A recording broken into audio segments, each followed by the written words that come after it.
Puspasita Jelita dengan NPM 33/2036, Prodi Pendidikan Biologi, Fakultas Ilmu Pendidikan, semester 6A. Oke, baik, tujuan saya membuat video ini untuk memenuhi tugas mata kuliah metodologi penelitian.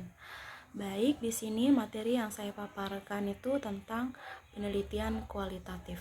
Baik, kita mulai pada slide yang pertama mengenai pengertian penelitian kualitatif. Nah, penelitian kualitatif menurut Anderson 2010 meliputi mengumpulkan, menganalisis, menginterpretasi data yang tidak mudah diredukasi menjadi angka. Ali dan Yusuf pada tahun 2011 menambahkan bahwa penelitian apapun tidak menggunakan prosedur statistik yang disebut dengan kualitatif. Nah, Creswell mengemukakan bahwa penelitian kualitatif merupakan pendekatan untuk mengeksplorasi dan memahami makna individu atau kelompok yang berkaitan dengan masalah sosial atau manusia. Nah, ini berarti bahwa penelitian kualitatif mempelajari budaya suatu kelompok dan mengidentifikasi bagaimana perkembangan pola perilaku penduduk dari waktu ke waktu. Secara lebih spesifik, Creswell menjelaskan karakteristik penelitian kualitatif sebagai berikut. Yang pertama itu natural setting atau lingkungan alamiah, yang merupakan data yang didapat oleh para peneliti dikumpulkan secara langsung dari tempat para partisipan mengalami masalah atau isu yang akan diteliti secara alamiah atau tanpa rekayasa. Kemudian yang kedua, Research as key instrument, atau peneliti sebagai instrumen kunci, merupakan penelitian kualitatif mengumpulkan data sendiri secara langsung dengan wawancara, observasi atau dokumentasi dengan para partisipan. Nah, walaupun peneliti kualitatif bisa saja membuat sejenis instrumen untuk mengumpulkan data, tetapi yang sebenarnya penelitian itu sendiri yang menjadi satu-satunya instrumen dalam mengumpulkan informasi. Kemudian yang ketiga, emergent design atau rancangan yang berkembang. Dalam penelitian kualitatif, proses penelitian selalu berkembang dinamis. Ketika peneliti sudah berada di lapangan dan mulai mengumpulkan data, semua tahapan dalam proses penelitian bisa saja berubah. Kemudian yang keempat, lokasi yang dikunjungi juga bisa berubah sewaktu-waktu. Kemudian yang berikut ada multiple source of data atau beragam sumber data. Nah, dalam mengumpulkan data, para peneliti kualitatif biasanya memilih dari beragam sumber seperti wawancara, observasi, dan dokumentasi dibanding hanya berfokus pada sumber datanya saja. Kemudian yang keenam ada inductive data analysis atau data induktif. Peneliti kualitatif menganalisis data secara induktif, yaitu membangun pola-pola kategori dan temanya dari bawah ke atas. Nah, proses induktif ini mengilustrasikan usaha peneliti dan mengolah secara berulang-ulang dan membangun serangkaian tema yang utuh. Kemudian yang ketujuh ada theoretical lens atau perspektif teoritis. Nah, para peneliti kualitatif sering menggunakan sudut pandang tertentu dalam penelitian mereka, seperti konsep kebudayaan, etnografi, kemudian perbedaan gender, ras, atau kelas sosial yang muncul dari orientasi teoritis. Kemudian yang berikut ada interpretif atau bersifat penafsiran.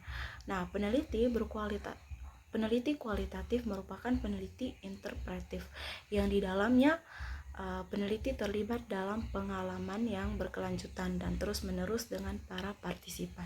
Nah, pada slide ini kita lihat ada perbedaan penelitian kualitatif dan penelitian kuantitatif.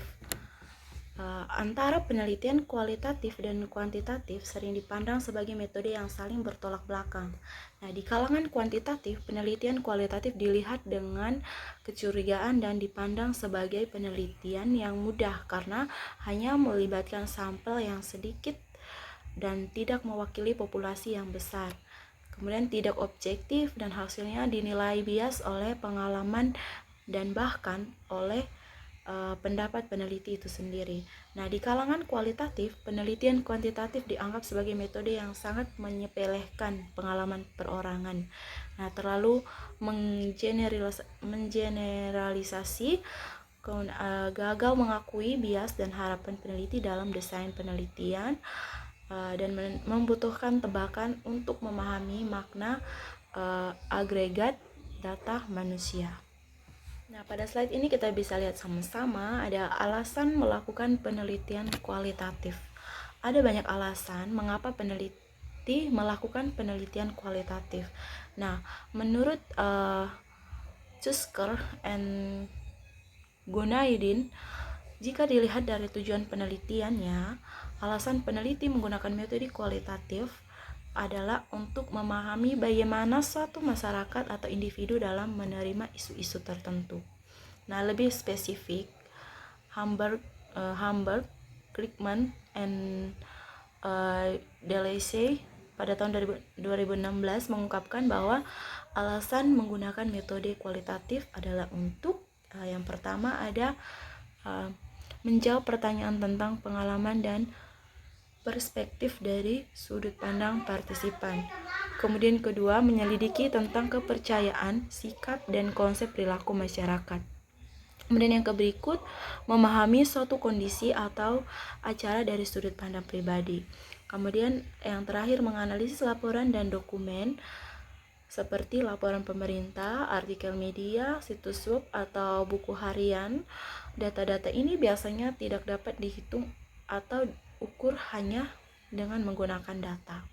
Menurut Kasinat pada tahun 2013 ada 3 alasan mengapa peneliti melakukan penelitian kualitatif. Yang pertama itu ada pandangan peneliti terhadap fenomena di dunia atau memiliki paradigma interpretif atau konstruktivis. Pandangan peneliti tentang dunia mempengaruhi pilihan metode penelitian. Nah, peneliti yang berpandangan interpretatif atau konstruktivis akan memilih untuk melakukan penelitian dengan menggunakan metode kualitatif agar supaya mereka dapat memperoleh pemahaman yang menyeru tentang konstruksi yang dimiliki oleh orang-orang dalam konteks permasalahan yang diteliti. Kemudian yang kedua, jenis pertanyaan penelitian atau nature of the research question. Pertanyaan penelitian dapat menemukan seseorang peneliti dalam memilih metode penelitian. Nah, pertanyaan penelitian yang cocok menggunakan metode kualitatif adalah pertanyaan yang fokus penelitiannya pada proses, implementasi, atau pengembangan program.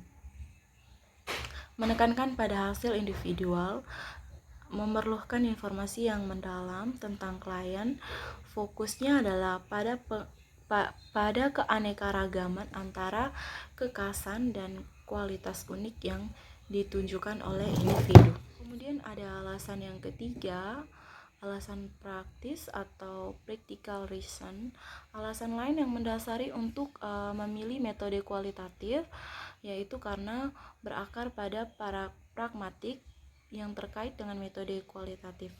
Nah, metode kualitatif sesuai dengan 3 kondisi berikut. Yang pertama itu ada karena masalah yang diteliti berdasarkan nilai-nilai kemanusiaan. Kemudian yang kedua, tidak bisa menerima ukuran kuantitatif untuk hasil yang diinginkan.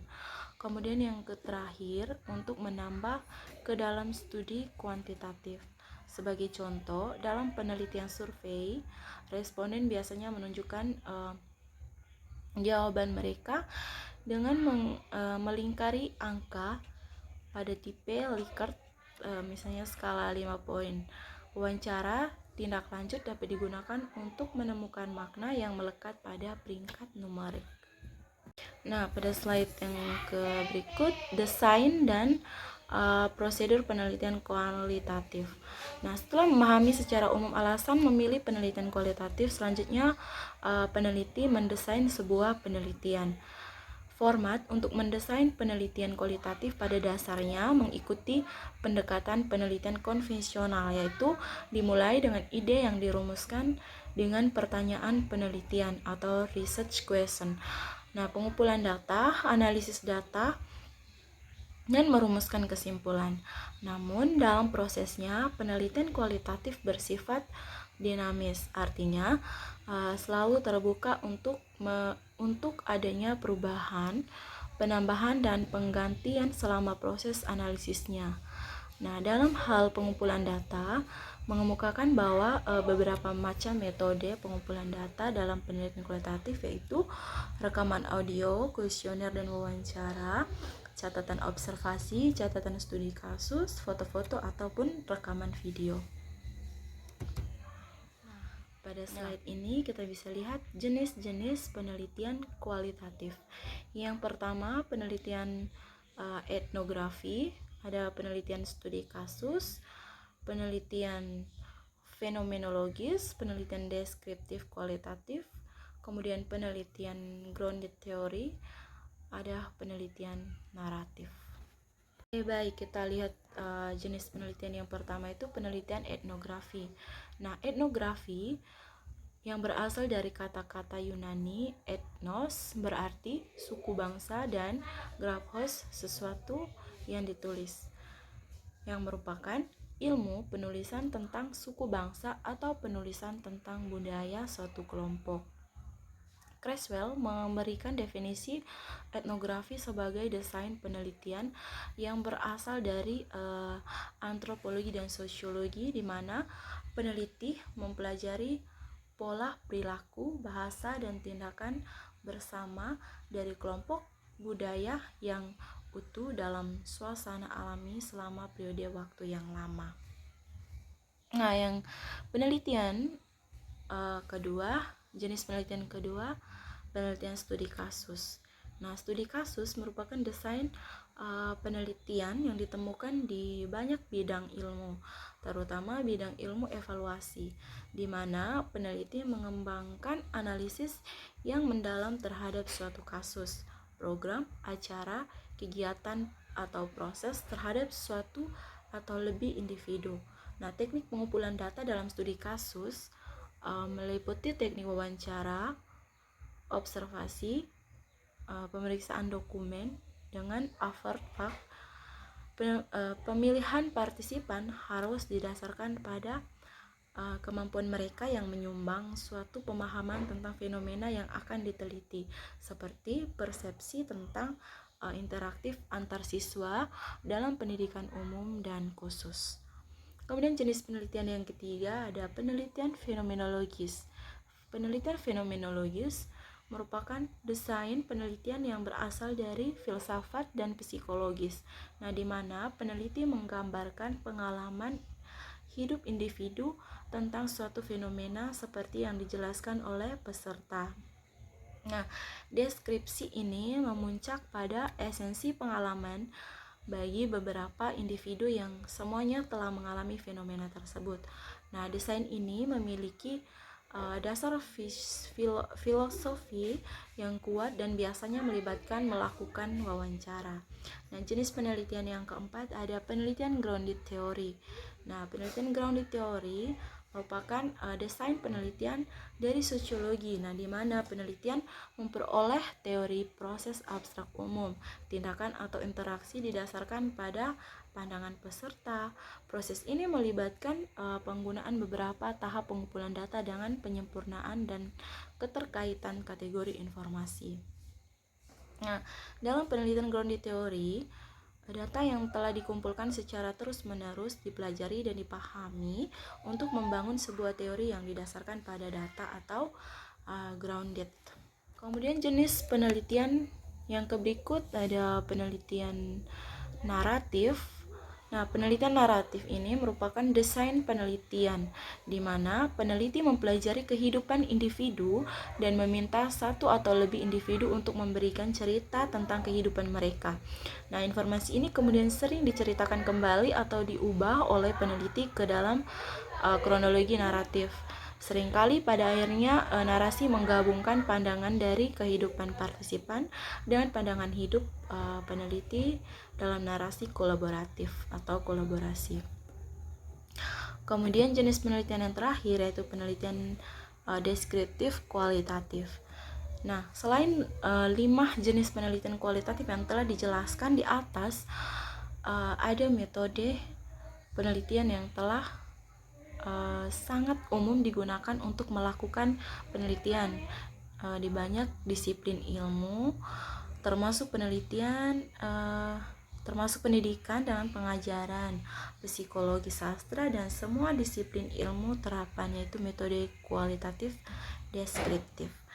Nah, definisi metode deskriptif kualitatif menurut Kim, Sevik, dan Brandway adalah metode penelitian yang penting dan sangat cocok untuk menjawab pertanyaan peneliti yang berfokus pada pertanyaan siapa, apa, dan di mana peristiwa atau pengalaman terjadi, dan mendapatkan data prima langsung dari informasi mengenai fenomena yang kurang dipahami.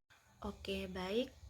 Selain memaparkan materi tentang penelitian kualitatif, di sini juga saya memaparkan materi yang berkaitan dengan penelitian kuantitatif. Oke, baik. Penelitian kuantitatif merupakan penelitian ilmiah yang terstruktur terhadap fenomena serta hubungannya. Ada beberapa definisi metode penelitian kuantitatif, diantaranya adalah menurut Priyono pada tahun 2008 bahwa metode penelitian kuantitatif merupakan pemikiran ilmiah yang di dalamnya terdapat proses pembentukan ide dan gagasan, diberlakukan secara ketat dengan memakai prinsip nomotetik dengan menggunakan pola deduktif. Metode penelitian kuantitatif adalah metode penelitian dengan alat untuk olah data menggunakan statistik. Oleh karena itu, data yang baik, pada slide yang berikut kita lihat bersama ada metode penelitian kuantitatif. Setelah mengambil keputusan untuk melakukan penelitian kuantitatif, terlebih dahulu kita harus membuat desain penelitiannya. Dalam penelitian kuantitatif, terdapat dua macam desain penelitian, yaitu desain eksperimental dan desain non-eksperimental. Nah, ketika mendengar istilah desain eksperimental, kebanyakan dari kita berpikir percobaan sains yang pernah kita lakukan pada bangku sekolah. Namun desain eksperimental yang dibahas pada bagian ini adalah eksperimental dalam ilmu sosial. Nah, walaupun demikian, prinsipnya masih mengikuti pola dasar yang sama dengan percobaan sains. Sedangkan desain non-eksperimental sering disamakan dengan penelitian survei dan sangat umum dilakukan pada ilmu sosial.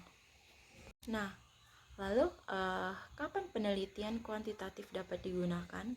Untuk menjawabnya sangat tergantung dari pertanyaan yang terdapat dalam penelitian, atau biasanya dikenal dengan pertanyaan penelitian atau research question. Nah, dalam hal ini terdapat setidaknya 4 model pertanyaan penelitian yang dapat ditemukan. Jawabannya dengan penelitian kuantitatif yaitu sebagai berikut. Yang pertama, ada model pertama adalah ketika kita menginginkan jawaban kuantitatif. Contohnya adalah bagaimana banyak orang memilih webinar yang diikutinya, atau berapa banyak dosen yang berminat menggunakan webinar sebagai media pembelajaran, dan berapa banyak mahasiswa yang tidak aktif mengikuti e-learning, dan lain sebagainya. Masih banyak model yang seperti ini yang jelas membutuhkan penelitian kuantitatif untuk menjawab pertanyaan semacam itu. Kemudian yang kedua, perubahan numerik juga hanya dapat dipelajari secara akurat dengan menggunakan penelitian kuantitatif. Sebagai contoh, apakah prestasi mahasiswa semester ini mengalami kenaikan atau menurun? apakah jumlah mahasiswa baru bertambah dari tahun sebelumnya atau tidak? Kemudian atau bagaimana tren jumlah penderita COVID-19 selama ini? Nah, dalam hal ini kita akan perlu melakukan penelitian atau studi kuantitatif untuk mencari tahu perubahan dalam data atau numerik. Kemudian yang ketiga, ketika kita ingin mencari tahu tentang keadaan suatu atau ingin menjelaskan suatu fenomena, sebagai contoh, faktor-faktor apa yang mempengaruhi sikap individu, kemudian menggunakan e-commerce, atau faktor-faktor apa yang terkait dengan perubahan angka pengangguran dari waktu ke waktu. Nah, model pertanyaan semacam ini juga dapat dipelajari dan dijawab dengan menggunakan penelitian kuantitatif. Nah, di mana terdapat berbagai teknik statistik yang telah dikembangkan, memungkinkan kita menganalisis misalnya pengaruh antara variabel independen dengan variabel dependen. Kemudian yang terakhir, model terakhir yang menjadi fokus penelitian kuantitatif adalah berupa pengujian hipotesis. Nah, hal ini yang cukup memberikan perbedaan yang kontras dengan penelitian kualitatif, di mana teknik pengujian hipotesis yang dilakukan dengan statistik. Sebagai contoh, apakah ada hubungan antara prestasi murid dan latar belakang sosial keluarga? Nah, kita bisa menggunakan teori dengan menggunakan hipotesis terkait latar belakang sosial yang lebih rendah akan menyebabkan prestasi yang rendah pula. Dengan menggunakan penelitian kuantitatif, kita dapat menguji model semacam ini. Oke, pada slide yang berikut ada desain eksperimental. Nah, dasar dari desain eksperimental adalah percobaan yang dapat didefinisikan sebagai eksperimen dalam kondisi terkendali yang dibuat untuk menunjukkan kebenaran yang diketahui atau menguji validitas suatu hipotesis.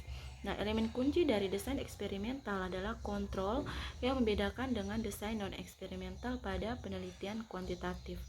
Nah, penelitian dengan desain eksperimental dapat dikatakan sebagai penelitian yang memungkinkan untuk menunjukkan penyebab perilaku. Nah, untuk melakukan penelitian dengan desain eksperimental dapat diterapkan pada dua buah kelompok, yaitu kelompok pertama yang disebut dengan kelompok kontrol tanpa diberikan perlakuan apapun, sedangkan kelompok kedua dilakukan atau diberikan suatu perlakuan. Terdapat beberapa hal yang harus diperhatikan dalam penelitian dengan desain eksperimental, yaitu pertama, variabel independen atau bebas adalah variabel yang dapat dimanipulasi. Kemudian ada variabel dependen atau variabel terikat yang merupakan variabel yang tidak dapat dimanipulasi atau dianggap konstan. Kemudian ada kelompok eksperimental, di mana kelompok atau grup yang dilakukan manipulasi atau perlakuan. Kemudian yang berikut ada kelompok kontrol. Nah, kelompok kontrol ini merupakan kelompok atau grup yang tidak dimanipulasi atau tanpa perlakuan. Kemudian ada variabel confounding yang merupakan batasan atau limitasi dari penelitian yang harus dimasukkan dalam desain eksperimental, seperti curah hujan, kesuburan tanah, hama, dan lain-lain. Yang terakhir ada variabel tidak dikontrol, yang merupakan variabel yang diikuti dengan variabel independen atau variabel bebas. Nah, yang berikut ada desain kuasi eksperimen. Nah, pada desain eksperimen yang murni, penentu kelompok atau grup sebagai subjek penelitian merupakan dengan acak atau random, sehingga didapatkan keseragaman kelompok yang memiliki batas acak yang fluktuatif. Namun, pada berbagai bidang ilmu atau kasus, sering ditemui kesulitan untuk mengambil kelompok subjek dengan acak atau random, yang disebabkan subjek yang ingin diseleksi telah berada dalam suatu kelompok atau grup yang utuh. Nah, secara alamiah, misalnya kelompok atau grup mahasiswa dalam sebuah kelas. Nah, desain eksperimental tradisional atau murni menggunakan atau mengalokasikan subjek ke dalam grup secara acak dengan tujuan untuk menghindari bias. Nah, sedangkan desain kuasi eksperimental berusaha mengalokasikan atau memilih kelompok kontrol yang mirip dengan pada desain eksperimental. Nah, pada slide yang terakhir kita bahas tentang desain non-eksperimental. Nah, berbeda dengan penelitian desain eksperimental yang merupakan metode penelitian yang didefinisikan dengan jelas, penelitian kuantitatif dengan desain non-eksperimental lebih bersifat bervariasi. Yang termasuk dalam desain non-eksperimental adalah penelitian survei, penelitian historikal dan observasi. Namun pada bagian ini akan dibahas metode penelitian survei yang merupakan metode yang paling umum kita temukan pada penelitian ilmu sosial. Nah, metode penelitian survei. Metode penelitian survei merupakan salah satu metode dalam desain eksperimental yang memanfaatkan kuesioner untuk mengumpulkan data sebagai instrumen yang utama. Baik, itu saja materi yang saya paparkan mengenai penelitian kualitatif dengan penelitian kuantitatif. Sekian dan terima kasih.